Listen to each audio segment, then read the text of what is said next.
Welcome all you monkey queens, kings, and royalty.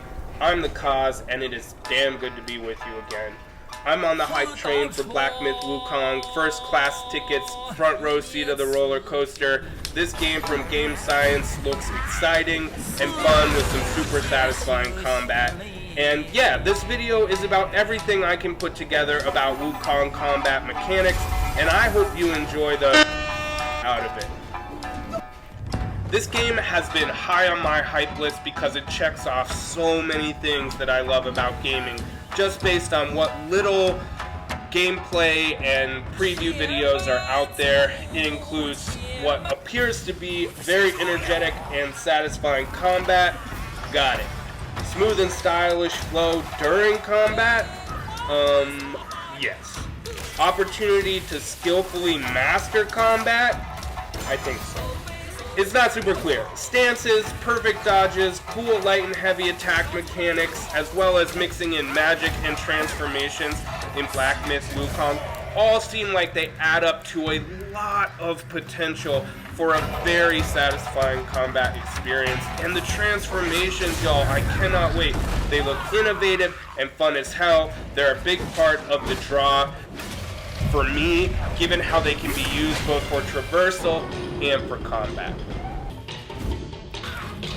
If you're new to this channel, know that I focus on mastering gaming combat strategy, style, and mechanics. I do tutorials, guides, and tips videos, as well as hard mode demos where I focus on taking little or no damage and yeah, making it all look good.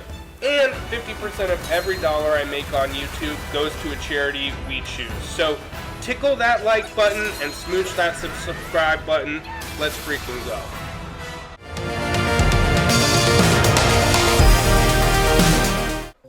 Let's get started with an overview of combat in Black Myth Wukong, and then we'll zoom into specifics. Whether this game is Souls-like or a broader action RPG, I don't really care. It feels like semantics. After all, labels are for soup jars. Am I right? What is important is how developers have compared this combat to FromSoft games, namely that Black Myth Wukong is more forgiving than Souls-like games, the storyline is going to be much clearer, and it is less of an open world and more of a God of War like with linear levels and maybe a bigger sandbox here and there. We know the game is very boss heavy with encounters in the main story and as a reward for exploration. I think I've seen as high as 80 boss fights, but hit the comments up if you've seen other numbers. We also know there are no difficulty levels. The developers have said that they would like everyone, from the more combat focused to the more story focused players, all to enjoy the game. So that sounds less demanding than Souls-like to me, but previewers have also said the combat is quite difficult, so I don't know. I guess we'll see.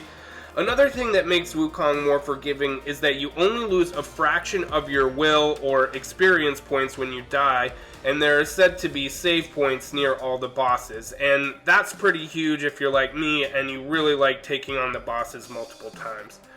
We also know the game is inspired by Journey to the West, so we can count on lots of magic, a very wonderful Monkey King, and a lot of fighting of mythical beasts and gods. We don't know for sure if we're always playing as Sun Wukong, the Monkey King, or him and another very powerful monkey person, but I'll refer to the main protagonist as Monkey King because it sounds awesome. Alright, we've done kind of a broad level overview. Now let's zoom in a bit to more combat related content, specifically the attacking and offensive side of combat. And there's really only one place to start here, and that's with Sun Wukong's magical staff, or cudgel, or pillar. It's the primary weapon of the game, known as Ru Yijin Guanbang, which one author translates to as you will gold-banded cudgel. I did a little research on the lore here, and it's kind of cool. Essentially, Sun Wukong went to meet the Dragon King of the EC to find a weapon to match his otherworldly skill and apparently ego. The Dragon Queen suggests a useless pillar taking up space in the treasury. Thanks, Dragon Queen, which apparently had started glowing heavenly light in the days prior to Sun Wukong's arrival. And the Monkey King lifts up this 20-foot pillar and thinks to himself, well, I wish it was a little bit smaller. and poof, it changes size as he wishes or as he wills. So that's the primary weapon of the game. We're going to get to know it really well. We know the staff or cudgel can be customized and upgraded as you progress. And another interesting and exciting part of the combat is that it doesn't seem to be a typical light and heavy attack blend. From what I can tell, the heavy attack isn't super useful unless you use it in a combo after some light attacks, or build up your focus meter, which you can do with light attacks and perfect dodges, which then allows you to deploy even heavy attacks that do a lot more damage. So this seems like an exciting and interesting development for combat that seems to separate it from other games, and I'm eager to try it on for size. I'm also seeing some charged attacks as a big part of combat. I saw some charged attacks from the Monkey King himself, as well as from some of the transformed not Monkey Kings. And yeah, let's move on to talking about stamina, which I guess is a thing that apparently even Monkey King warriors have to worry about, because we have a stamina meter and we gotta respect it. Attacking and dodging are the things that drain it, and when you're out of it, you're duh. Okay, moving on, we've got our 3 stances, or Black Myth calls them forms. The form you start with is the smash form, which is a little on the nose, both figuratively and metaphorically. Couldn't we get something more Art of Combat feeling, like Stonewater and Moon Stance from Tsushima? I don't know. I'm writing a letter. Based on what I've seen and read, this form may be more balanced, doing a lot well but nothing great, or maybe focus more on heavy, powerful attacks, maybe both. Like I said, it's the form you have when you start, so we'll probably get pretty familiar pretty fast. Now, as far as pillar stance goes, from other YouTubers I've seen, it sounds like people think that this is pillar stance, where you go to the top level and elevate, but that looks like smash stance to me. So I think that pillar stance is this one that actually isn't about elevation and going up like that. It's actually about really quick attacks, just like lightning attacks, super duper fast, speedy attacks, as opposed to smash, which is more about power. The third form we have is the thrust form, again, very artfully named. Very clearly here, it's sort of like, it seems to be straight attacks, not a lot of AoE, so if smash is strength, pillar is speed, this seems to be like legit thrust, like just sort of maybe stunning or knocking people back. There does seem to be a bit of range associated with this, but we've also seen that with smash as well, going way up on the pogo stick and then dropping it down from range. So not clear, plenty of mystery here, which is great. Okay, on to ranged attacks. And ranged attacks, from what I can tell, involve, obviously, our cudgel can get long, strong, and down to get the freaking on, so that'll help. It also seems like you can throw your cudgel, and other than that, I don't really know. Maybe that, like I said, that thrust form helps you with more distance ranged attacks. I imagine some transformations may be better at range, and some magic spells may do damage from range. Some games don't prioritize ranged combat, and based on all the boss fights I'm seeing here, it's pretty up close and personal. And next, I'd like to talk about all this badass monkey magic, y'all. We know there are 4 magic slots, though I'm not sure how many slots you start with or spells you get from the get-go.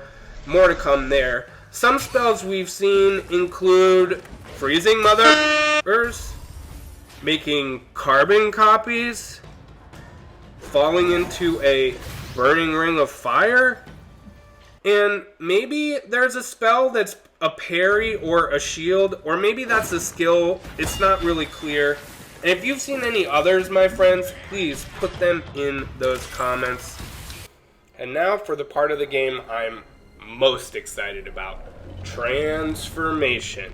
A nice reminder for us monkey descendants that we're all capable of change, and while we may be able to hopefully transform into more caring and kind people, Wukong can take on some more dangerous changes, like monkey to a tiger with a fire staff, a bulked up ground and pound monkey, a rock-headed damage-eating creature, whatever the hell this is, a bat, a bug, and who knows how many more options there are going to be. A couple things we know about transformations, though, are that it seems like you unlock them after you meet and likely beat bosses, and, more amazingly, that the damage you take as a transformed monkey does not affect your real monkey life bar. So yeah, bonus.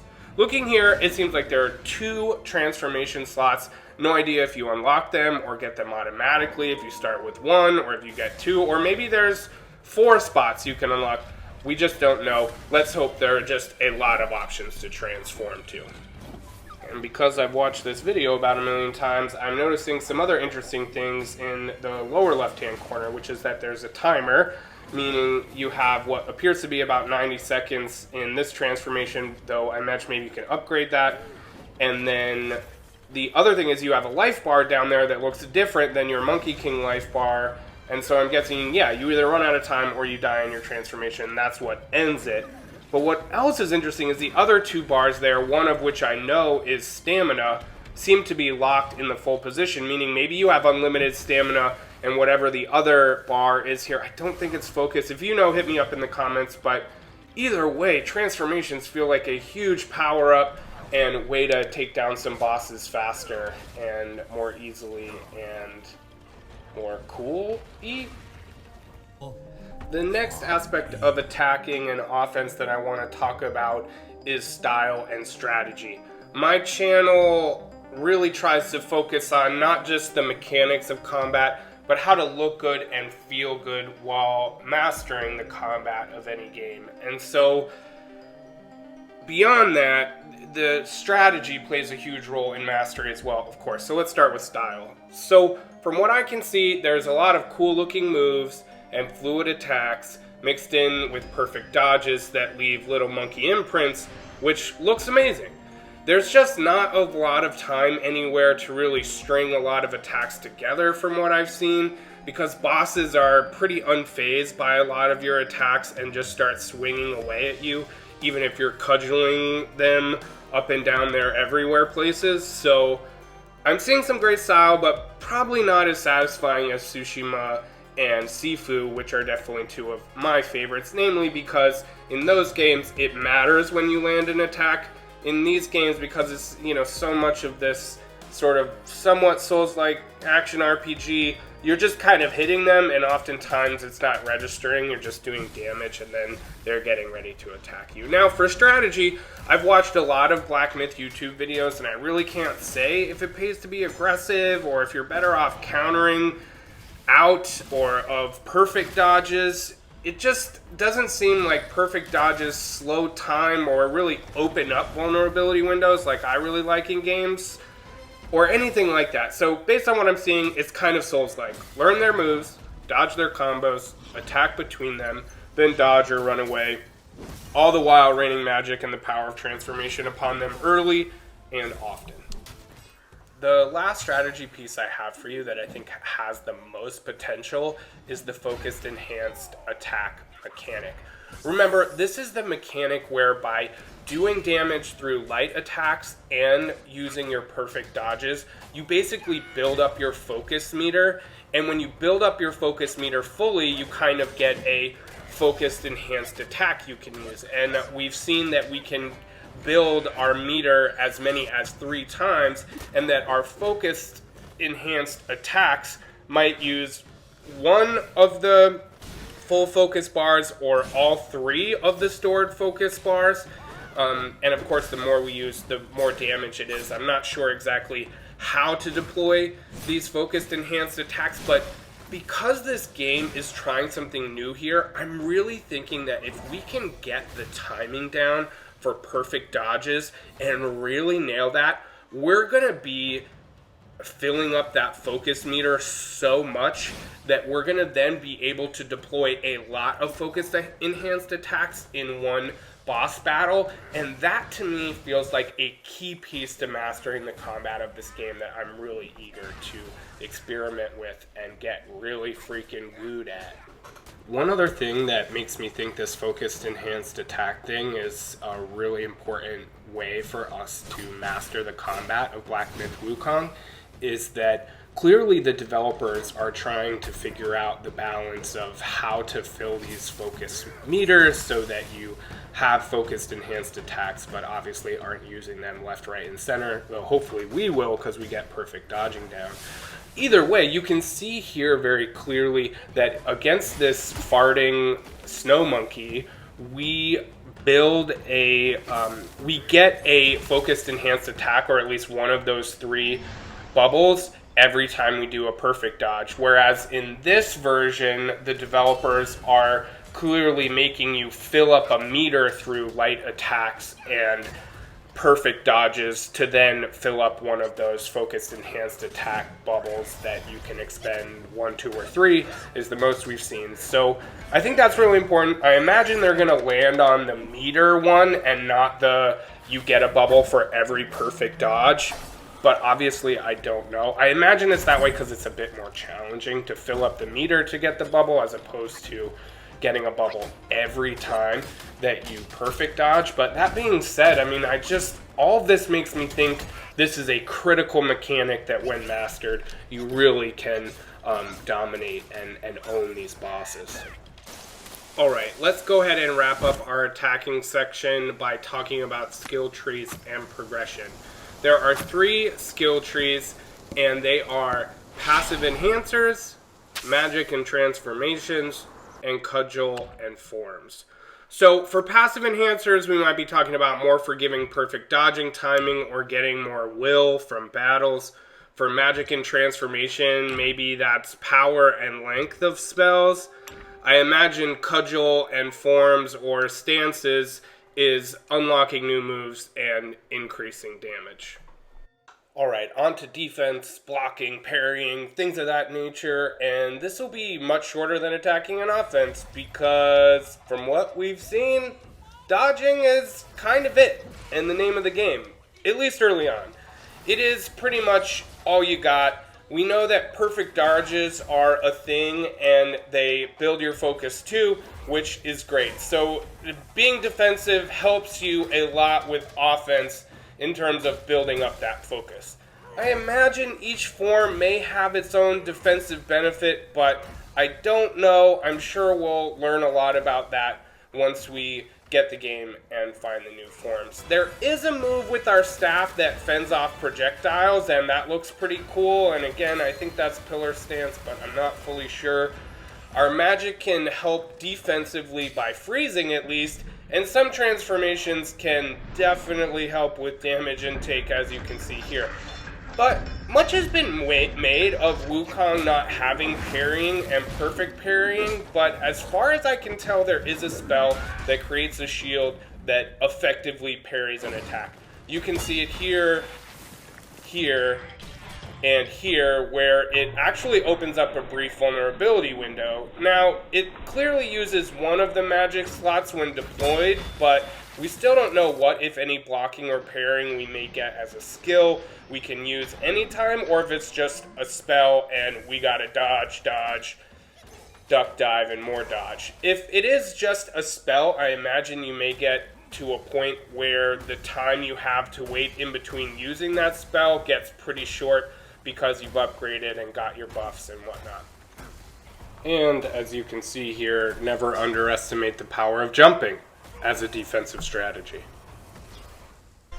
The other vertical ground damage avoiding strategy other than jumping is of course what we know our, as you will, cudgel allows us to do, which is it gets really tall, we ride it to the top floor, and we avoid some ground damage, which I imagine will be important against specific bosses. We also know that you do get buffs for outfits and armor, and even extra buffs if you're wearing more than one part of the same outfit. Let me know if you have any other input on defense, strategy, what's going to work most effectively in your mind based on what you've seen. I'd really appreciate it. Hit me up in the comments. Alright, Monkey Royalty, let's bring it all together, and I want to start wrapping us up by giving some final thoughts of what I'm thinking heading into our August 20th launch. First, obviously we don't know a lot, but what we can see is that a lot of time and energy and thought are being put into the combat of this game. And while it may not be legendary combat in terms of how satisfying it looks, Black Myth Wukong is clearly trying some new things, sticking with some tried and true combat mechanics, and all the while seemingly wanting us to enjoy the hell out of this combat. So what really stands out to me includes dodging. From what I can tell, this game gets big time style points for how much it seems to be investing in dodging and otherwise avoiding attacks. The perfect dodge seems to leave a little imprint, and the dodge animations are slick, and it seems like you can get creative with verticalness to avoid taking damage, all of which seems cool, stylish, and satisfying. Another satisfying aspect of combat that's clear to me after doing this video is all about customization and combos. It seems to me that all of the customizing you can do and getting creative with combos will make combat really satisfying.